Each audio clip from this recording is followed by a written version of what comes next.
Hello everyone, আসসালামু আলাইকুম। স্বাগতম জানাচ্ছি নতুন আর একটি ভিডিওতে। বর্তমানে অবস্থান করছি মধুপুর শহর, আনারসের শহর।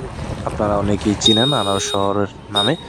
এই মধুপুর অঞ্চলে ব্যাপক পরিমাণে আনারসের চাষাবাদ হয়, সেটা আপনারা অনেকেই জানেন। আজকেও আবারও মধুপুর শহরে চলে আসলাম। আজকে রাস্তায় তেমন একটা জ্যাম নাই বললেই চলে। বাজারের দিন বিশেষ করে এই শহরে বা এই রাস্তায় প্রচুর পরিমাণে জ্যাম থাকে। আজকে তেমন একটা জ্যাম নাই। আর এখন হচ্ছে বিকেলবেলা, সূর্যটা একদমই সামনে রয়েছে মাথার উপরে। আর কিছু দূর গেলেই আপনাদেরকে মধুপুরের যে আনারসের ভাস্কর্য আছে সেটা আপনাদেরকে দেখাতে পারবো। আশা করি সম্পূর্ণ ভিডিও জুড়ে সাথেই থাকবেন। আসলে আজকে এই মধুপুরে আসার উদ্দেশ্য নয়, উদ্দেশ্য হচ্ছে আমরা যাব গোপালপুর জাওয়াল 201 গম্বুজ মসজিদটি দেখার জন্য।